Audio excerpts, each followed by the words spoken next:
My name is Jason. My name is Tom. And this is Fear of a Black Dragon, an old-school RPG podcast. And in this episode, we adopt a sanguine attitude to being lost in the halls of the Blood King. Yep, that's how I'm saying it. Our first segment is Basic Crawl. Halls of the Blood King is a 48-page fantasy horror adventure for PC levels 3 to 5 and designed for old-school essentials. It was written by Diogo Nogueira and illustrated by Justine Jones, with layout by Anna Urbanek. The contents begin with an introduction, as is traditional, and an adventure overview, which has 4 key figures in it as follows. The Blood King, who claims to be the first vampire, the vampiric progenitor and king, visiting all his children's worlds and always during the blood moon eclipse, when the shadow world's veil thins. There is also, within the halls of said Blood King, Celeana Suantis, a courageous vampire hunter trapped in the halls since last time the mansion appeared. Thirdly, there is the Princess of Blood, who cannot regain her mortality, so she intends to take the Blood King's throne instead. And the final major faction figure, you could say, is Lord Demetrius. Now, his problem is that a Cleric of Law's curse, recently-ish, restored his soul. He cannot stand his existence, but he's also too cowardly to allow himself or anyone else to end it. Speaking of factions, they exist, and here they are. The Blood Spiders owe fealty to the Blood King, but actually enjoy drinking other vampires' blood for strength and to get high. They would like to turn in the rebellious princess in order to exsanguinate her as a reward. There is the Vampire Court, marginally entertained by the Blood Spiders, unaware of the Vampire Rebels. They're your classic Camarilla sort of soiree group. They enjoy experimenting with the void fungus that is in the mansion, but they don't want it spreading everywhere, and they enjoy Celeana's suffering. The Vampire Rebels are disgusted by the Blood Spiders and want to get rid of them. They want to take over the Vampire Court by killing and replacing the Blood King. They don't really know about the other factions, but they would work together to accomplish their goals if need be. The Void Fungi, previously mentioned, they basically want to expand and conquer everything, possibly the world that you're from. And finally, the Hunter, this is Celeana. She has been, I'll do the spoiler now, she's been drinking vampire blood to survive all this time. She's disgusted and traumatized by doing that, and she just wants to kill all the vampires, and that's her goal. We then get hooks, rumours, treasure, vampire traits, and random happenings, guidelines for putting pressure on the players, and then the 4 keyed areas of the dungeon, mansion, hall, whatever you want to call it, which are the manor grounds, so the gardens, the gates, that kind of thing, the first floor, the second floor, and the dungeon.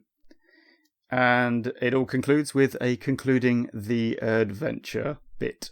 All right, bona fides. I've only read this, and I also should say, Diogo Nogueira, although we've never met, was kind enough to read the acceptance speech at the time a book I worked on won an Emmy, so I will probably not have a bad word to say about him ever, and you should bear that in mind as we proceed.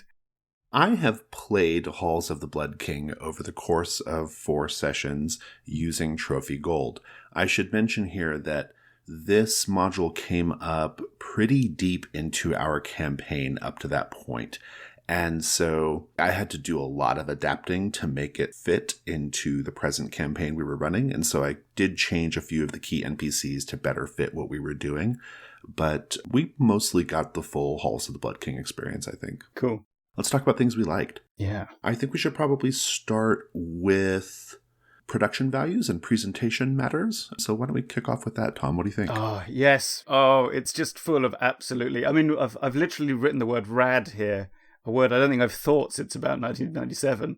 But yeah, the neon gothic illustrations in here are just fabulous. They're so bright and also kind of disgusting in places and just full of life. They really pop out of the page. And there's lots of them as well, which is great. They sort of are like... who's that guy who did the weird Brian Herbert comics and stuff? Ian Miller. That sort of gribbly gothic look to it, if you know what I mean. Yeah, what do you think? Yeah, I like the illustrations a lot too. I actually got almost like a Giger vibe in terms of the very biomechanical qualities of a lot of the different things that are depicted there, both in the words and in the illustrations, actually. It seemed like that, like H.R. Giger smashed up with like panel van art, this, Yes. it was kind of that vibe. But yeah, this sort of neon gothic vibe is very cool. And I can't say it's like anything I've seen before in a module or in a role-playing game. I suppose the sort of like art punk vein of OSR has been doing stuff like that, especially with the colors. But this felt like a pretty fresh presentation. I will say something that was kind of interesting as we were playing it is, so I should mention that there's a lot of artwork here. Like every page practically has an illustration. Almost every keyed area has something depicted in the artwork.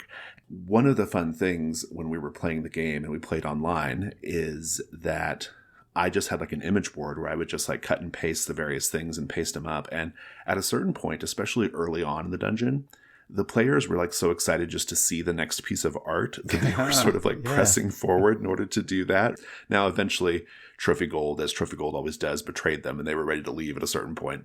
But initially, at least, they were very excited about that aspect of it. So this is one of those cases where the illustrations really, really add to the overall fun of the experience. Yeah, if you were playing face-to-face, I'm not sure how you would convey that as easily. Maybe you just print off some images or something. I'm not sure. Yeah, bring a tablet. But you're right. That's one of the advantages of online gaming. They're not many, but that's definitely one of them. Yeah. Well, I mean, I could talk about that all day, but I definitely agree with you on that. I think the layout choices here are really excellent. I will tell you that this module was extremely easy to run. I wouldn't say on the fly, but I could basically take a break before each next little area of rooms and just quickly read them on the break and be ready to go by the time we got back from break. It's a pretty easy module to run with little preparation. A lot of that has to do with the way certain words are highlighted and bolded and called out in the text. Yeah. They also take pieces of the dungeon map and put them on the relevant pages. So you kind of know, oh, okay, you don't have to like keep flipping back to the original map to see like which room is which or which room is number 34. Hell, I don't remember, but because it's right there on the page, like they show you that. And I've seen other modules do that, but I just like it. I think it's a good touch. Great layout choices, great visual design, visual language. Yeah, really good. And I'm glad you mentioned the bolding and the way it's laid out as well. I mean, the text in here is, I'm not sure there's that many complete sentences in this adventure. No. But it's still quite poetic in places, although it's hard to quote directly. I think when we get to the chain lightning, it's quite hard to quote directly. But it does work, and I think this is an OSE thing, because I recall this being in Winter's Daughter as well, although perhaps not quite as cut down, where you have the absolute bare minimum thing you need to know is in bold, and then it will have a parentheses with a little bit more of explanation. So I'm going to give an example because this isn't very helpful. Celiana, the vampire hunter, has a prisoner, and the description of that has just the word bound in bold, followed by brackets, chains sprinkled with holy water. By the way, terrific image. And then followed by, in bold again, gaunt and gagged, brackets, Celiana is drinking their blood for sustenance and strength. And finally, bolded, desperate eyes, brackets, the vampire fears Celiana and desires escape. So you've got like everything you need here for these little sort of sense images, followed by tiny details that you could only find out probably by exploring carefully in some cases. As a GM, you've got everything you need to do this. Yeah, agreed. And here I think we're getting into a nice segue into the actual quality of the text that Jogo's written. I really liked it. It has a certain hyper-focused quality. I would even say it's even simple to some degree, but it's not like bad. It's just evocative enough. There's just enough description to sort of hook you in, but it definitely doesn't overstay its welcome, and it definitely doesn't burden the GM with a lot of stuff to keep track of. Like I said earlier, it was very, very easy to run with very little preparation, and it was very easy to run in Trophy Gold, which requires a lot more negative space in order to play successfully.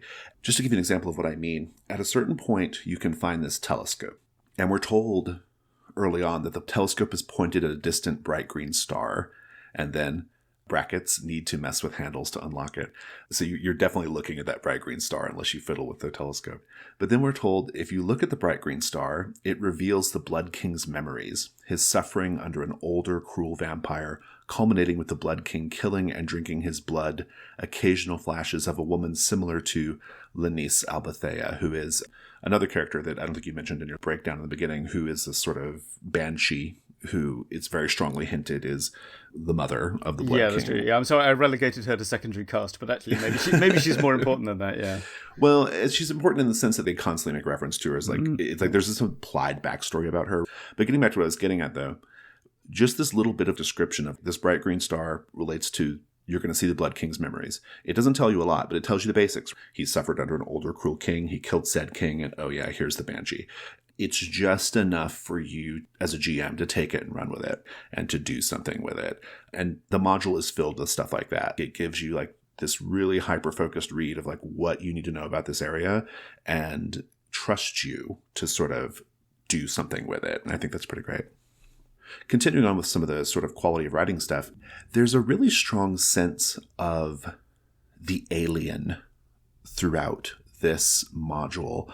It's almost science fiction. It's practically science fiction. And it's an aesthetic, I think, that makes this module stand out from, say, every other Vampire Palace adventure. Although apparently you have another one that you want to tell us about during Companion Adventures, Tom. Mm-hmm. But the Giger-esque structures, the vampire guests are all from different worlds. There's one in particular that's like this fish humanoid vampire, which is pretty wild. You've got treasures from other worlds. You have the hive mind fungus, a very science fiction-y trope. The fact that the Blood King's heart is hidden in a planet system model. Shout out to Orreries for the OSR crowd. The OSR drinking game continues, yeah. Exactly. Take a shot. Indeed, as you're reading it and importantly as you're playing it, there's this really, really strong sense of the alien. And if you've been running a campaign in a more like traditional medieval fantasy world, this really stands out. And importantly, and I don't know if you have different thoughts about this or not, but the fact that the palace blinks into existence from another planet, like it's a space-faring vehicle, basically, I think that helps sell the strange alien environment. Yeah, I think that's a really good call. I had a note basically about how I like how it has these different types of vampire, you know, the spiders, the weird alien ones. But yeah, of course, what this is kind of doing is it's taking the best thing about the Liam Neeson secondary character starring movie Krull, one of the classic films that does not live up to its opening, which is that the bad guy's castle is a spaceship that just shows up. Yeah. The other reason this is good is being about a king who travels from planet to planet explains why there's so many weird and wacky vampirish monsters without them all having to exist in your campaign world already. If it was just a castle on a mountain, there would be questions like, why have we never heard of this weird fish guy or seen someone like him before? Right, yeah. In a weird way, it de-gonzifies your campaign by making the hall more outlandish and alien. It's its own ecology. And I think that's important. I mean, it's like a sort of ecology that's been dropped into the middle of your campaign world. And I think that's how you have to treat it. I mean, when I was running it, I was a little worried that the imported directly from 1970s London punk vampire was going to be kind of an issue for the group, you know? I thought that was going to be a little over the top. But it wasn't, because I wasn't super explicit about what they were. I just let the descriptions sort of tell the story. And later on, when they encountered these more like bizarre alien humanoid vampires, by that point, it all just kind of seemed like, okay, well, that's just what this place is about. I think the group enjoyed it. It was certainly a different approach to vampires. It was a somewhat different approach to fantasy gaming, and it was fun. I really do like the courtiers. There's kind of a table of them. I think there's about a dozen that you can meet. There's 12, yeah. Yeah, but I would not use them in every game, for sure, because they have that sort of sarcastic, quirky 2000 AD comic strip vibe. Yeah, a bit. Like, that doesn't always work. But frankly, it would work in, I would say, 85% of D&D-ish games. So you're probably okay, you know. There are definitely moments in the module which are, well, so for example, in the library, we're told that most of the books in the library are like YA vampire fiction, right? Yeah, that's right. And like, this is very silly, right? I mean, but I played it straight, I played it like that is just what it is. But I tried not to say the words YA vampire fiction. I tried to like describe to the players the sorts of stories that they were looking at in the books, and the players picked up on the joke. That's good. Yeah. I think that's the key, right? You have to let the players sort of find the joke and not like tell the punchline right in the beginning. Yeah, that's a good tip, I guess, yeah. Your mileage may vary on some of the stuff, but we had a good time with it. Though. But I mean, that's the thing. It's easy enough to just elide those things if you don't like them. Sure. Just use the courtiers, don't swap them in for more standard vampires, because the structure, and that's what I'd like to talk about now and things I like, is set up really well, because this is a classic faction dungeon in some ways, as praised in the intro. But what I like about them is it's not just gang warfare within a city, like an apartment block or something. Right. Sorry, I mentioned 2000 AD and now I'm thinking about Judge Dredd all the time. Often the standard setup is, you've got the rat folk over here and they're fighting with the goblins, and that's the only kind of interaction they have. Whereas these are people all kind of mostly living in the same weird Gormenghasty house, and they're not directly, some of them, in fact, don't know about the others existing as a faction. Right. Which I think is great. And the fact that they have the more alien ones, so there's the fungus and the spiders who are slightly weirder on the baddie scale as well is interesting. Yeah. I think it's really well set up and gives you a lot more options rather than, I think a lot of the time you're wandering into a sort of 3 or 4 faction fistful of dollars, and it's probably going to be all about fighting and sneaking. Whereas this comes across, at least, you can tell me if I'm wrong, as a bit more talky. You get to hear everyone's side of the story, and then you choose who you're going to work with, maybe. Is that how it played out? Yeah, that's mostly how it worked for us. Some other things that I liked, there is quite a lot of implied backstory in this dungeon, but it's implied. You never really get too deep into the weeds. Like, the text never really dwells on any one thing for too long. And it leaves a lot of space for you to sort of fill things in, which, again, is very helpful for a game like Trophy Gold, so I appreciated that. And another thing I really liked is, this is probably back to presentation things, but I really liked that there's a list of major treasures that can be found in the dungeon. I don't think I've ever seen that before. Have you ever seen such a thing where they took all the treasures that can be found later and put them in one place for the GM to like be aware of them? Which is great, because I'm constantly forgetting Me too. things that are in rooms. Yeah, so that's. But I'm trying to remember. I don't think it was in Winter's Daughter. But that's a different. I didn't even know Winter's Daughter was an OSE game. I mean, there is. Well, that's. I think there's an OSE version. I don't know if it's deliberately. Okay, got it. That's not great for our data set. I think DCC. Well, DCC has done it with. They have like traps, and I think they do it with treasures as well. They list everything at the beginning where it appears. I don't recall. Does that include treasure? Listeners, you're going to have to write in, because I'm not opening a PDF at this point to check. So, but I do like it. Yeah, it's good. It's really good. It's good. Yeah, it's really good. It's definitely one of those things where I want in my mind, okay, where are all the treasures? But then I don't remember. Yeah, exactly. It's not a problem with the room descriptions. It's like when someone mentions, oh, wait, didn't someone say the blue jewel was over here? And you're like, yeah, where is the blue jewel? And this way you can just go see. Well, and it's particularly helpful for Trophy Gold, where finding treasures is so mission critical. And it sort of helps you as the GM. I don't want to say manage expectations, but it definitely, sometimes you need to give the group a little nudge, one way or the other, especially in a game where like they really need to find treasure. And it kind of helps to kind of know where everything is. So you can sort of be like, oh, well, here's a vampire gossiping about this treasure in the upper level or whatever, to kind of keep the players going a little bit, give them some motivation. So I kind of appreciated it in that way, but I just thought it was a cool idea. I'd never seen that before. Anything else you want to say about things you liked? Well, I think there's just one more thing I'd like to mention, and I think that is the vampire hunter, Celiana, who is this kind of self-hating figure of vengeance, and she strikes me as a very compelling, fun-to-play NPC. Super fun to play, yeah. The way I played her was, after she joined the group, she became incredibly exasperated by any action that wasn't destroying the Blood King. Yeah, I mean, that's fair, right? Like if it wasn't destroying the Blood King, she was over it and she was ready to go. And so constantly sighing loudly, can we get a move on here? Can we not be bothered by the Blood Princess and all this other stuff, please? Thank you. Yeah, so. Nice. Well, let's move on to questions we had. Mine is more of a, I don't know, but there's probably no answer here really, but Do you think that the idea of vampires invading from another world was an intentional reference to the origins of vampire myths, especially as we know vampires in European context, the origins being about like sort of Eastern European immigrants, like, or is that just a sort of happy bit of synchronicity here? I think Diogo knows what he's doing. I think that's probably not a total accident, although I will say that's actual vampire myths are normally from about people in your own community. But yeah, you're right. Well, yeah, sure. But Dracula for sure is about basically from Bram Stoker's on is kind of what I mean. But exactly, like, definitely, for sure. I think that's got to be part of it. The weird outsider, and this way, if they're just actually space aliens, it's okay to be afraid of them. Wait, hang on, is it? Yeah, especially if they're vampire spiders. So, yeah. What was your question? All right, my question though. The thing about time tracking, and now as we all know, you can't have a good campaign unless strict time records are kept. But the thing in the Halls of the Blood King is that basically when the sun rises, it disappears and goes to another planet where the eclipse is happening. And this seems like it's important because I think sunrise in vampire movies is always key.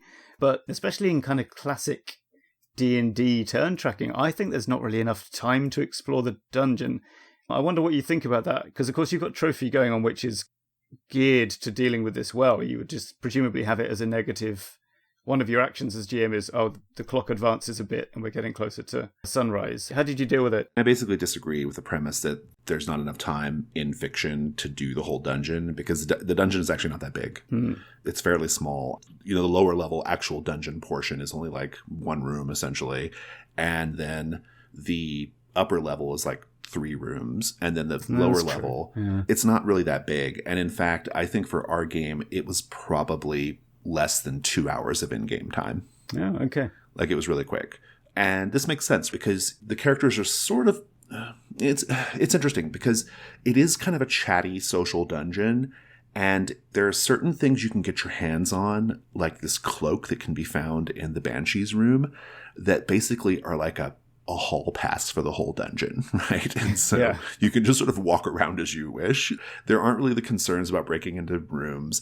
At a certain point, there's not even really that many concerns about sneaking around. Like, you're just literally walking into places and talking to vampires and spider queens and void funguses and stuff. Yeah, it all kind of happened in game time. It was actually fairly quick, I found. So. Okay, fair enough. All right. Let's go to the chain lightning round. Tom. The vampire hunter Celeana's initial reaction is described thus. Immediately hostile until she realizes PCs are not vampires. Brackets, they don't look like one or smell like perfumed death. The cover illustration is an amazingly good zoom background because it has this frame around it. And so you're literally framed by the artwork, and it's pretty cool. Amazing.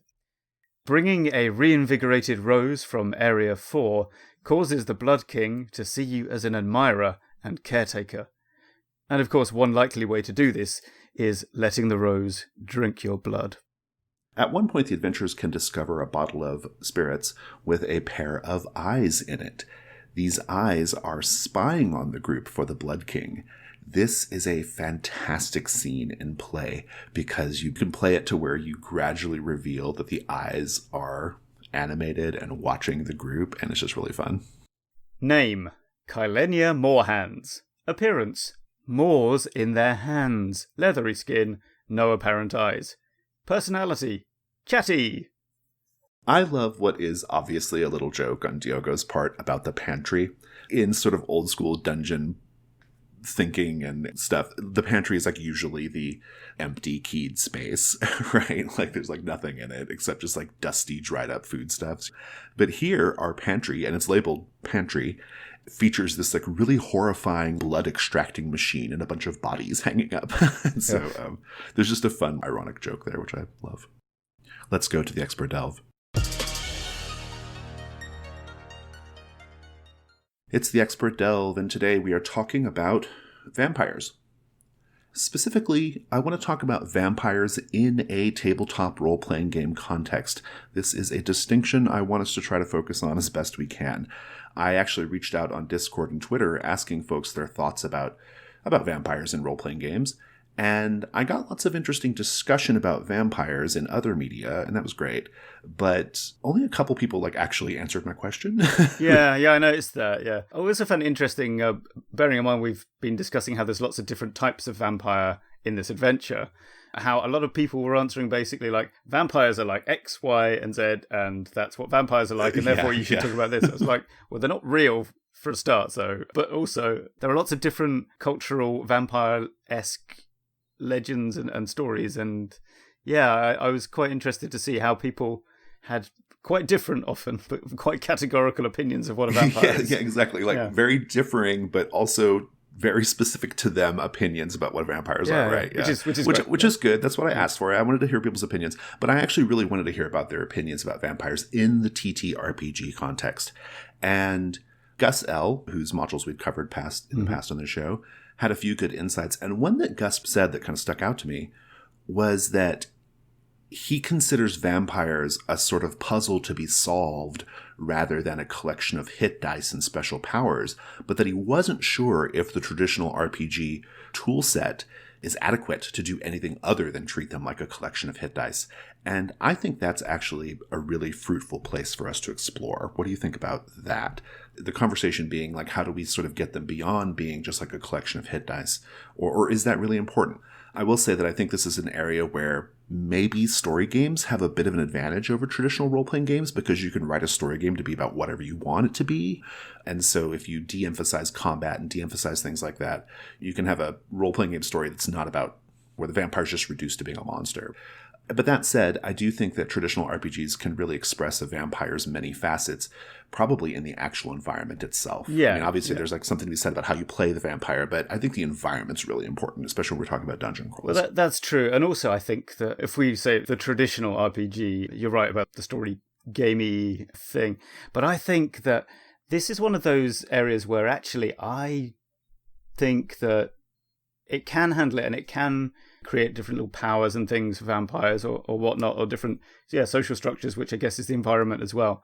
But also, this is one of those things where a reskin is it sort of proves the power of a reskin. You know, the whole thing about if you're not sure about the stats, just use a bear, but describe it as something else. You can kind of do that with a vampire. You know, it's got the same hit dice as a bear, but it's draining your blood when it does damage. And to be honest, that actually goes a really long way. I think, it's right. It's so, although that's maybe not very interesting as a topic for deep discussion, but I think he's raised a good point. If you focus on the how many hit dice should a vampire have question, you're not probably going to have a great time exploring this. Whereas, as we know, Strahd is amazing, and you need to look at the ways and reasons that he's interesting, despite being in one of your classic. I mean, he was in second ed AD&D so much. Oh, yeah. Which is a game thoroughly down that middle of the road furrow of trad gaming, and still worked somehow. So, yeah, I think you may be right, actually. It's about the environment and the ways that the NPC vampire interacts with it. Yeah, that might be the thing. We should probably talk about, because this did come up in a lot of the discussion, and it's worth mentioning, two things. Probably safety and consent and play issues around vampires, as well as problematic historical aspects of vampires, which we sort of alluded to earlier. In terms of safety and consent, obviously these are creatures that, the trope at least, is that they have mesmer powers. They're very seductive, mind control, all that business. And if you're going to lean heavily into vampire tropes, this is one of those, or vampires as a sort of setting feature, whether you're writing a thing or playing or running a thing. This is something that kind of sneak up on you. I've done that. I've had this happen where it's oh shit, we didn't talk about mind control, and now I've got this vampire that does mind control. So, so there's that. Having said that, I do think that this is kind of a table stakes issue, important one, but definitely relevant to all role-playing games, no matter the context. And so I don't think it's super interesting for purposes of our discussion. No, I mean, it's good to flag up, but let's not. That would be a whole separate episode. I don't think it's worth dwelling on. And then as far as vampires being problematic historically, I think the idea here is, particularly post Bram Stoker's and our very mainstream pop culture ideas of vampires, the origins of a lot of that was British fear of Eastern European immigrants. And I'm not sure how super relevant that is in the year 2021. Well, I mean, Britain still has a bit of a problem with fear of Eastern European immigrants, but it's not entirely vampire related these days. I don't know if what vampires have to do with it, though. Right? Exactly, I feel like vampires have become so so saturated in the culture, and they've gone in so many different directions, and I'm not sure like how super relevant that origin is anymore, especially consider there are even older versions of vampires that, like you said, are about localities and are about local folk tales and folk horror, right? And so I think just given the like kind of broad scope of what vampires mean now, maybe that historical aspect is, maybe it's worth observing, especially if you're writing something. It's worth acknowledging to some degree, I suppose. But I don't know. Maybe it would be more important to me if I was Eastern European. I'm not sure. Well, that's the thing. I mean, maybe, to be honest, it's probably to do with things like if you're copying stuff from Dracula, don't immediately copy that. Is it he has some sort of Roma hench beings or something? Right. Don't just immediately There's go, all that stuff. I'm going to have their descendants be his network in. Maybe do it if you've thought about it carefully, but think about it carefully. Especially if you're going to go the sort of like Roma angle. I mean, like TSR/WotC's been dealing with that for decades, right? They still really haven't gotten it right. No, they sort of just renaming the problem doesn't. Yeah, exactly. But in any case, these are important topics. I just don't know that they are within the scope of what we're talking about. No. But I did want to bring them up because they're worth mentioning. Okay, so I know we just said something about people having really specific opinions about vampires, but I do want to talk about like, should your vampires be monstrous or should they be sexy? And I like both types of vampire when it comes to other media. I think there's room to have your monstrous Nosferatu type vampires, and there's also plenty of room for your more quote vampy sexy vampires, right, that are more about their domineering will and physical charisma and all that stuff. I think there's space for vampires that are feral, almost like beasts, and vampires that are sort of self-indulgent, power-hungry, bored nobles, right? Like there's space for all that stuff in other media. In my role-playing games, I like my vampires to be on the sexy side. And the reason why is because we have loads of other monstrous undead, okay, that can like serve that purpose. Ghouls, liches, you name it. I like for my vampires to be vampy. That's just my personal preference. No, yeah, I get that. Although, where I'm going to slightly, I think, is this 50%? I can't work out the percentages here. To a degree, disagree with you. Because I think vampires work best when they are simultaneously magnetic and horrible. So I actually agree with that more, even. So, if you think about, Nosferatu is not physically attractive, but there's something about him in the story, like people can't, maybe it's just horrified fascination, right? But equally, Lestat is Tom Cruise in a blonde wig, or not in the novel, but he's wrong, he's dead, he's ice cold to the touch, I think. Can't remember the details of Anne Rice vampires now. But the point is, he's looks great and is mesmerizingly handsome, but is monstrous. And he's monstrous in his behavior. And one of those aspects will affect you, the player character, and overcome your instinctual reaction to the other. And that, I think, is what is interesting about them. Does that make sense? Like, no, it totally does. It's disgusting, but I can't keep my eyes away, or vice versa. Like, I like the idea of the vampire like starting sexy and vampy and more social focused and ending monstrous, right? Like they literally peel off their mask. In this campaign that Halls of the Blood King was part of, one of the sort of recurring villains / side characters is this character called Lady Holston. And Lady Holston starts as this very faded beauty, Sunset Boulevard type character, but ends up literally pulls off her wig and reveals her monstrous face. She pulls off her mask and you see the more monstrous aspects of her.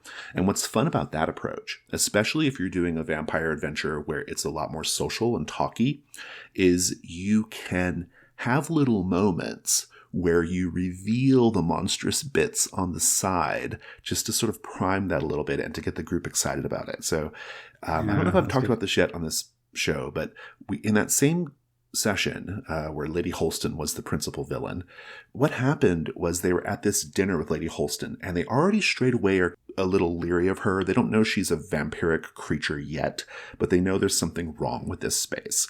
And at a certain point, one of the characters is outside of this dining hall and the other characters are in the dining hall eating with Lady Holston. And Lady Holston gets up and walks over to the window, presumably to look out of the window pensively. But what she's really doing is she has to adjust her monstrous jaw. Oh. And so the character who's outside of the dining hall sees it. He's the only one who sees it. He sees her like stretch her mouth, show her fangs, move her jaw around. And suddenly it's like, oh, she's monstrous, right? And this is good stuff. And that character knew and the other characters didn't know. And that moment was so, so good. And so I like vampires that are like that. When the sort of the beauty and the monstrousness is combined and indeed play off each other and sort of heighten the tension and the drama. Yeah, that's good. And dramatic irony, when you can pull it off, is excellent. Absolutely, yeah. But you can write them that way, right? That's what's great about if you're writing the adventure. You can write them to be that way. You don't have to come up with that in the moment like I did. Something we sort of like talked about at the beginning, despite the fact that I have my preferences, and obviously people I was chatting with had their really specific preferences. I do think that what makes vampires fun in a role-playing game context is you can play around with variety. And I think that's what I'd kind of like to move into now, because Halls of the Blood King does that, right? Halls of the Blood King is very explicitly about variety in vampires, right? And and there's a pleasure in that. Halls, it's a bit more of a gonzo pleasure, but it's still there. You know, when I was running Halls, one of the things that made it really fun is that the players, as players, understood all the vampire tropes. And so when Halls takes the time to subvert those tropes, or at least show something different about vampires, it made that even more exciting, because it's like, oh, I know the trope, I know what vampires are about, and now here's this slightly new take on it, or here's this new presentation which defies my expectations a little bit, and that makes it interesting. That's something you can do. Yeah, and you can consider like using, as we mentioned, there are lots of vampire or vampire-like legends from around the world that differ in their specifics. You've got your classic Dracula. There's the Penanggalan from Indonesia, probably the only Indonesian legend known by D&D nerds, which is the one that kind of the head that detaches and flies around. Right, yeah. Usually a midwife. You see that a lot now in games. Yeah, exactly. Greece has the Vrikolakas, which sort of, I think, eats bodies, but it sort of has a similar thing going on. It's an evil person who's basically spit out of the grave. And the reason this is great is because, as you mentioned, it's sort of everyone knows roughly the tropes. So you're never tricking the players, never doing a kind of rug pull on them, but you can still surprise them with different outcomes. Although I remember reading about one Eastern European vampire legend that goes to the top of a church tower and just looks at people and they drop dead. That one might be a bit of an overpowered encounter for a D&D party. But yeah, I think that's really good. And I will recommend at this point, slightly preempting one of my companion adventures, the vampire creation system in the game Night's Black Agents, which isn't a system. It's basically just kind of, it starts with, what do you want the origin of your vampires to be? Are they damned? Are they aliens? Are they weird mutants? And you essentially go through these pages going, yep, that, this is what kills them, this is what makes them run away, these are their weird powers. As the GM or adventure writer, you just kind of go, yep, and create pretty much instantly, you have your vampire profile, and it will just lodge quite nicely in your memory as well, as long as you don't pick too many power options. Which frankly Bram Stoker did with Dracula. I mean, there's a lot going on there. You do a lot, yeah. That's a very multi-talented vampire. But yeah, you're right. Yeah, variants are the other way to go, I think, in many ways. Especially if you want to have, even if it's just a single adventure, you can have your head vampire, but his minions are a little bit different from him, even though he created them, that kind of thing. Something that is really important in the role-playing game context, and it's something we've talked about before in other episodes about other things, is I think it's really helpful to never say the word vampire. It's very helpful to focus on descriptions and focus on what they're doing, but maybe never quite say vampire. Or if the players do pick up on vampirism, maybe don't confirm right away. Maybe let that hang in the air a little bit. I think that it helps with creating tension. It just sort of helps, it improves immersion, I think. Getting back to Lady Holston, there was another character in this campaign called Sarku, and they're both similar. They're both vampires, basically. They have vampire-like qualities. And in the first 8 to 10 sessions of the campaign that they both show up in at different times, they're never explicitly identified as vampires, but they have very obvious vampire-like qualities. But it wasn't until we did Halls of the Blood King that their vampiric nature, their capital V vampire entry, nature was definitively confirmed. So that was kind of fun because it tied this interesting campaign thing into what was happening right now, this sudden explosion of blood and vampirism. But I do think as a general matter, it's much better to never quite say vampire, but to let the players fill that in for themselves. Yeah. That's true of any monster, by the way. And so, hint at the tropes and lean into the tropes, but just never say their name. I think that's a good thing to do in the role-playing game context, which is what we're focused on. Yep. I want to talk about the Vampire Palace as an inverted dungeon. This is something else that Gus brought up. It's a super intriguing idea. And in the context of the sorts of vampires that I prefer in role-playing games, meaning these like ancient, power-hungry, beautiful people, the inverted dungeon is almost like a physical representation of that, because in the Vampire Palace, you go up. Yeah. You don't go down. In Halls of the Blood King, you go up. In Castle Ravenloft, you go up. In the video game context in Castlevania, you go up. Yeah. This is an interesting idea because it very much, to me, reflects like how the vampire sees themselves. They view themselves as literally on the top of the world, as literally above everyone. And I think this is a fun way to present and play vampires, which is this personality that is a sort of extreme sense of entitlement and privilege, almost like a bored sense of their own power.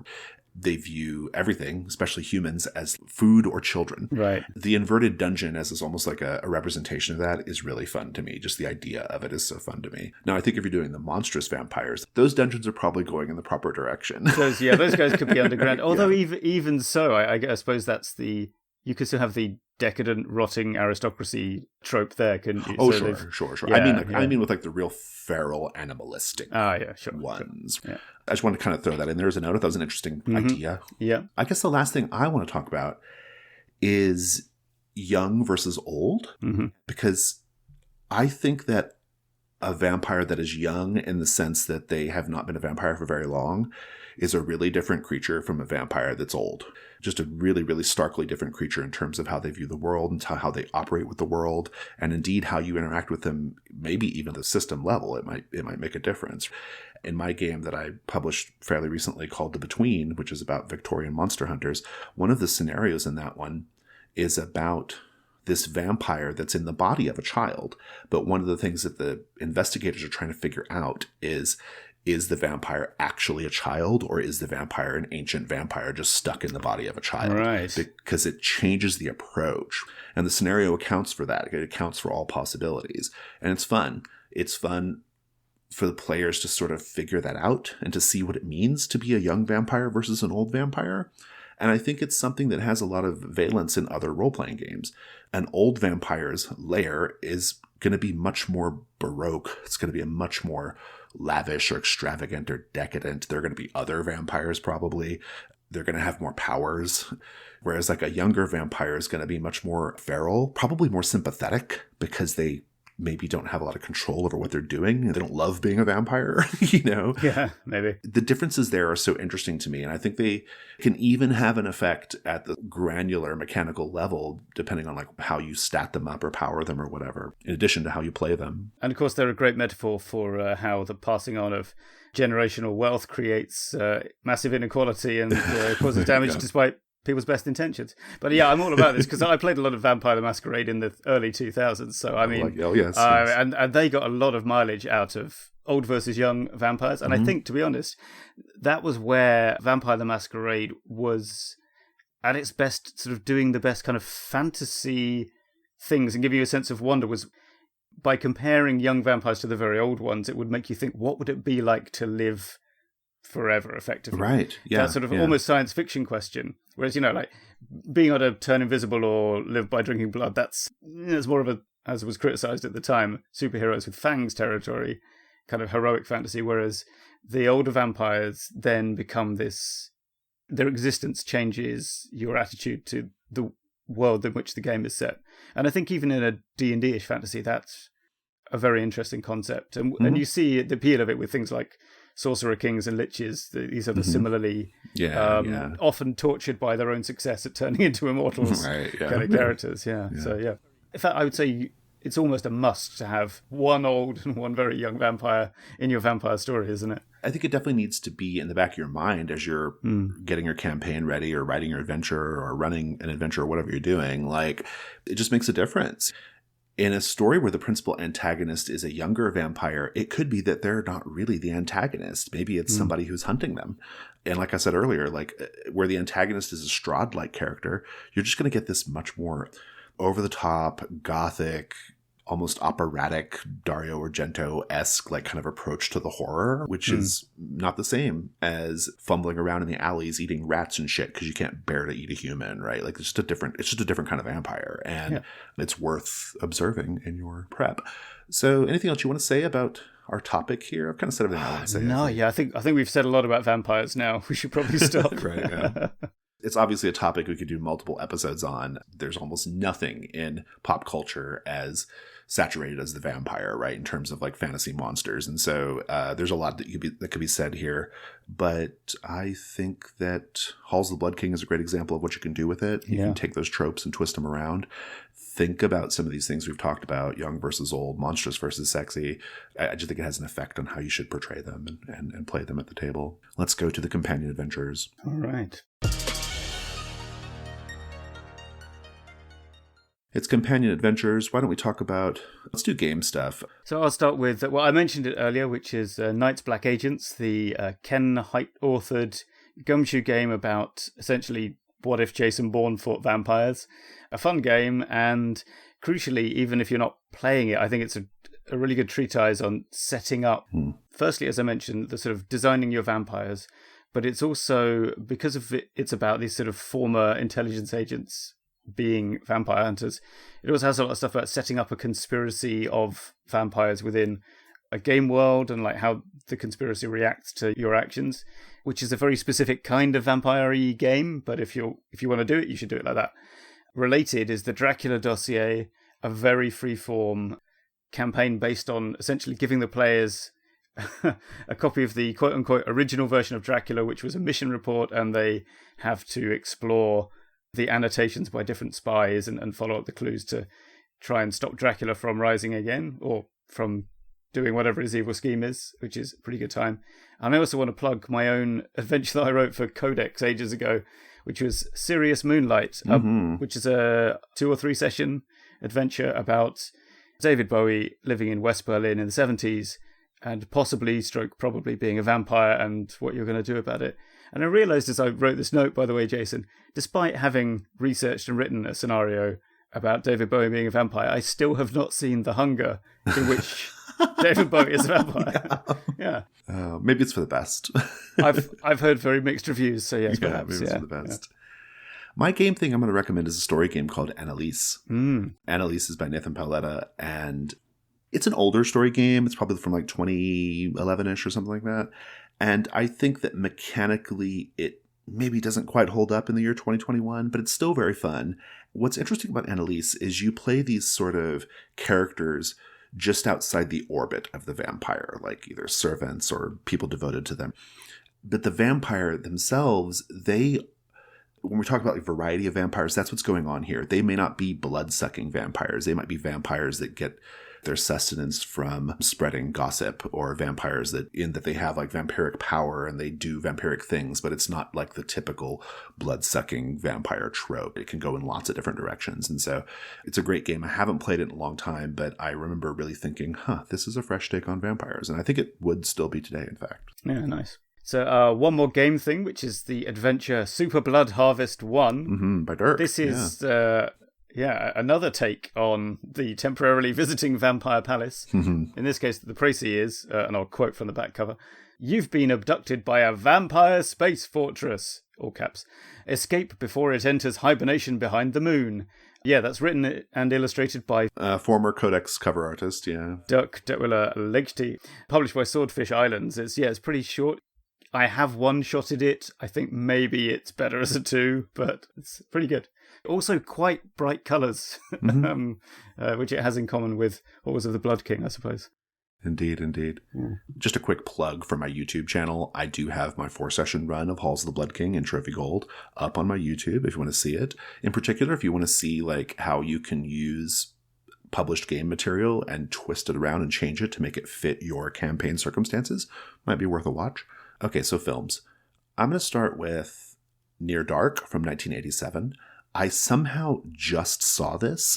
What? Literally 3 weeks ago. Like I just saw this. Well, I mean, congratulations, because I don't know how I missed it. I don't know how I missed it at all, because it's totally my jam. But like I somehow missed it, but I finally saw it on Shudder.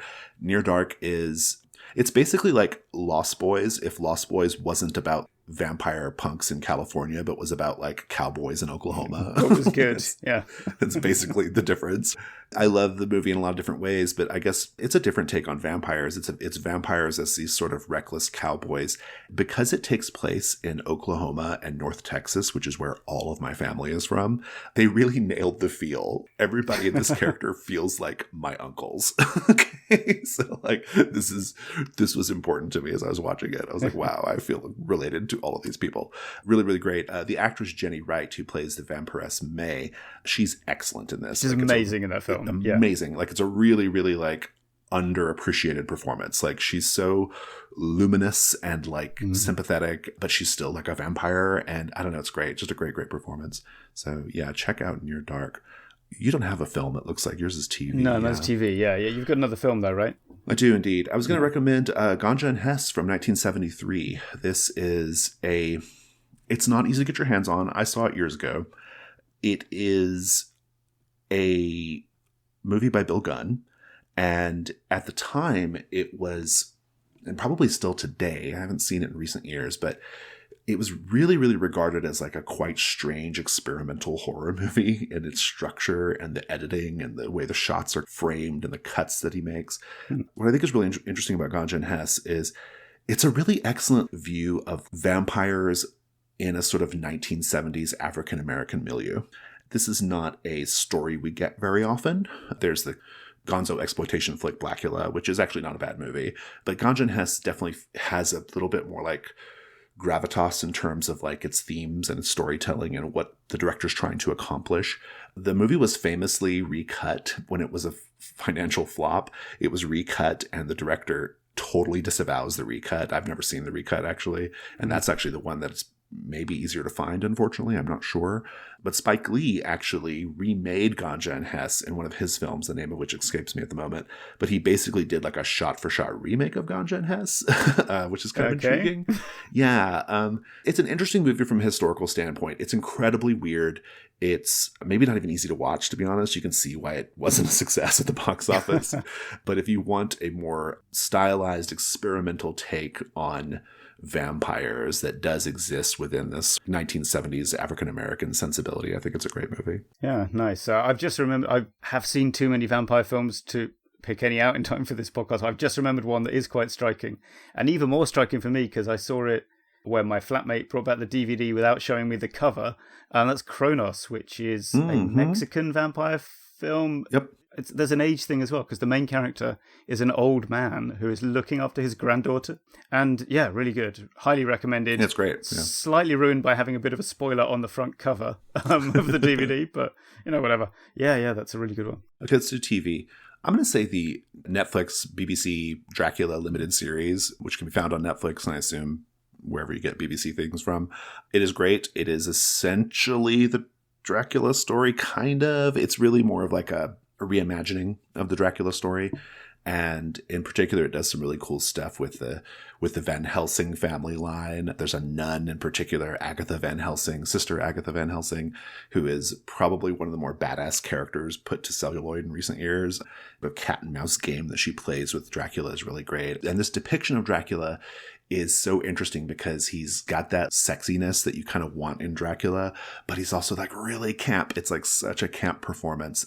Not quite Gary Oldman and Bram Stoker's Dracula camp level, but pretty damn high. And it's good stuff. Pretty high. There's actually another BBC series of Dracula which has a good, I think it's from the 70s even, with Louis Jourdan as the Count. And it's one of those ones where the second half absolutely falls off after the first, but the whole opening bits with Harker in the castle, amazing. Sorry, my TV thing though is, and it's interesting, you mentioned never saying the word vampire earlier, is Ultraviolet from 1998, because in that I'm pretty sure they use the term type V occasionally, because it's, scientific modern day stuff for the 90s, but I don't think they ever say vampire, and it's about this police detective who gets recruited into a gang of vampire hunters after his best friend disappears on the day of his wedding and then shows up, but only at night. I don't want to nail down what the metaphor for the vampires is here, but I think it's to do with fear of disease and so on. And just really good. 6 episodes. Stars Jack Davenport, actually, the the stuffy commander guy from Pirates of the Caribbean. Oh, yeah. And a few other, hey, it's that guy actors. Oh, Idris Elba actually is in it. Very early role. Yeah, very well acted, nicely paced, and well worth a watch for your kind of sinister, masterful vampire overlord plotters. Yeah. I love it. Listeners, that's our show. Fear of a Black Dragon is a production of The Gauntlet. You can find The Gauntlet on Twitter at GauntletRPG. Our website is gauntlet-rpg.com. If you'd like to support the show on Patreon, it's patreon.com/gauntlet. We always appreciate that. Tom, thanks so much. Thank you, Jason. Thanks to our intravenous editor, Rich Rogers. And thank you, listener, for listening. Goodbye. Bye.